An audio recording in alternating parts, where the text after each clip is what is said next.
First day was well. It was hot, like we expected. We practiced our butts off though. I think personally we had a good. I think personally we had a good first day. O line did pretty well. Defense line did pretty well. Linebackers did pretty well. But we're only going to build on here. There's not a whole lot of newcomers. I mean, did it feel like you guys just kind of picked up where you left off, or how did you guys feel about it?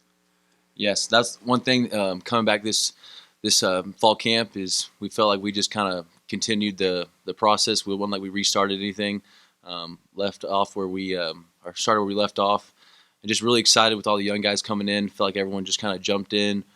We started going ones and twos on one field, and just so kind of getting that that rotation started early and get those guys in.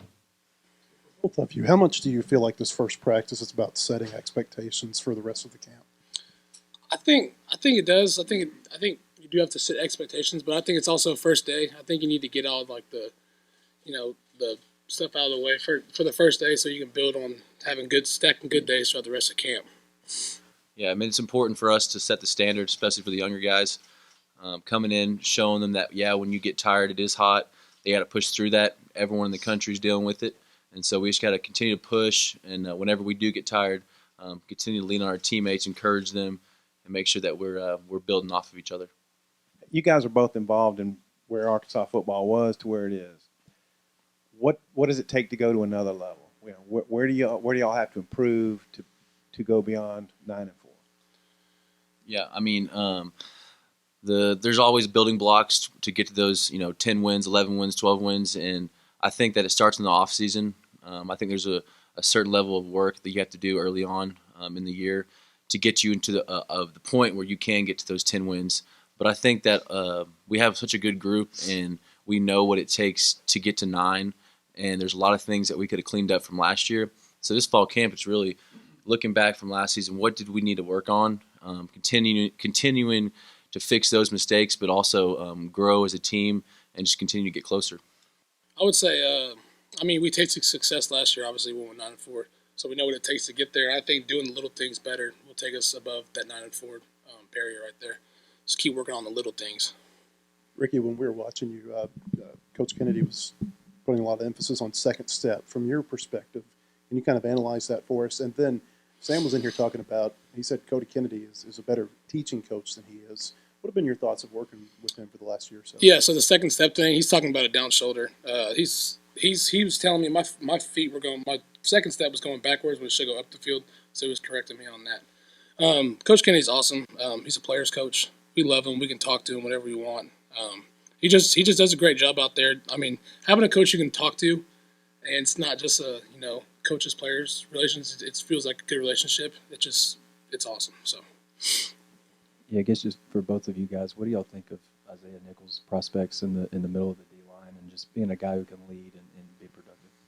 Yeah, Isaiah kind of took a leadership role early on in our workouts throughout the spring and the summer. So kind of seeing his development, because I came in with Isaiah, and so just him and I being able to grow together, seeing his leadership has been unbelievable. But then on the field, we know that we need guys to step up on our D line, and I think he's very capable of it. He's had a great spring camp whenever in the spring, great summer workouts, and the start to fall camp. I think he's doing a great job. Yeah, I think Isaiah stepped up as a big leader this year. He's one of the most vocal guys on the team. So that aspect, he's stepped up a lot. He works hard. He's a great teammate too. He's going to keep getting better and better. You guys are kind of in opposite situations.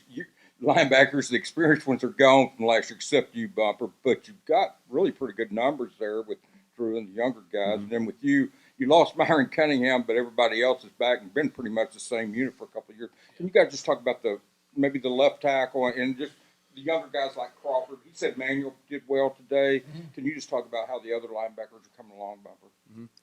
Yeah, so we did lose a lot of experience, but we also gained, Drew Sanders from Alabama, and he's very talented today. He showed it again. Just kind of can spread the field, runs very well, physical. Jordan Crook had a really good day. He's a young guy, wants to learn, wants to get better, and Jackson Woodard has had the strides he's taken is unbelievable. So I'm very excited for everyone to see this group because yes, it is different and not as experienced, but it's a very talented unit. I would say for the O-line, I mean, we're so close. We started back with the Morris era. We had, Dalton was there, Lou came in, Bo, Brady, me. So, I mean, we've been pretty close for a while now. So we're going to keep building on that. Devin Manuel is doing really well. He's really athletic for his size, for how big he is. He's super athletic, and he's going to only continue to get better and better. So he's going to be a great player. For both you guys, obviously the transfer portal, you got players going all over the place. But in the SEC, you're really seeing a lot of guys move within the conference, sometimes within the division. You guys have added guys, you guys have lost guys. Well, as players, what do y'all think about guys, so much movement within the conference, and you're playing guys who used to be your teammates, and you got guys you used to play against? I think it's just a personal reason. I don't think much about it. I think they're going to make the best decision for them and their family. So that's kind of my thoughts on it. Yeah, this league is so competitive, and whenever you have a guy that's, there's a certain level of talent that's in our conference, and so you want guys from inside the conference because that's what the talent level where it's at. So getting additions from inside the conference, we welcome it. The guys come in, they're ready to work. And the thing is people that leave to other schools, we wish them the best. Like we know that how talented they are, and they deserve to be in this conference and this side of the conference, and just hope, wish them the best. But ultimately, there's a certain talent level. So, getting guys within the conference is important. Both of you guys, I was talking, it's been a while. Kendall Browse, and he's been a coordinator for like 7 or 8 years. He's never had a returning starter at quarterback. You guys, this is your 5th year coming up. You guys have never played with a returning starter at quarterback. Has that changed things, the way practices go and stuff, not having to, I guess, get a new guy acclimated or knowing what he does well and all that stuff? I mean, yeah, definitely. I mean, KJ was here last year as a great quarterback, and he's super confident. I mean, having him behind me, I'm super confident, and just knowing that he's coming back and he's going to build on his leadership, the way he plays is just, it's unbelievable to have that behind me. Yeah. Confidence is crazy. And on the defensive side of the ball is, we know what we're going to get. Whenever you have a quarterback like KJ style, he's going to make drives last longer. And that's important just in the game. Time of possession is very important in our league. And KJ does a very good job of managing the offense, managing time. He's going to put the ball in the right spots, get the first down when we need it. So very excited to have him back.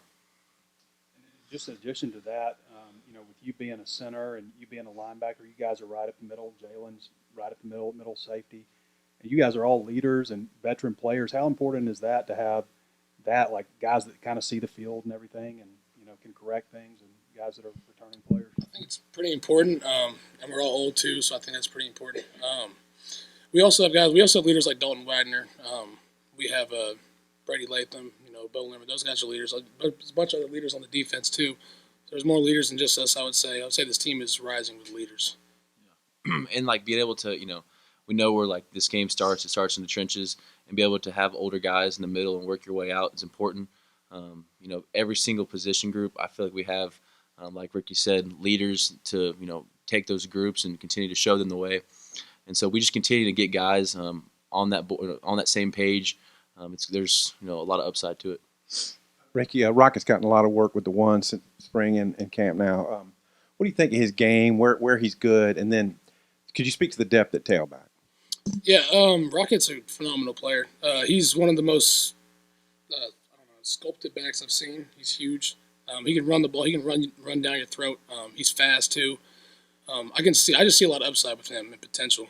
And then, what's your second question? I'm sorry. Just the depth at tailback, like the way you guys, especially when Dominic's healthy. I think depth this year is going to. I think so far, I think it's been Rocket.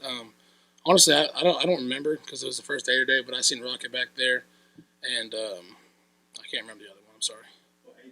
Oh, yeah, AJ and them. I'm sure they're all rotating back there. Partners at BetOnline continue to be the #1 source for all your betting needs and sports info. Find all the latest odds, news, and sports developments, including this year's Wimbledon Finals, Major League Baseball, the latest fighting news, and even next season's early NFL futures. Head to the website or use your mobile device to sign up today to receive your 50% welcome bonus on your first deposit. Just use our promo code BLEAV. That's BLEAV to get the bonus and get into the action. Bet online, where the game starts.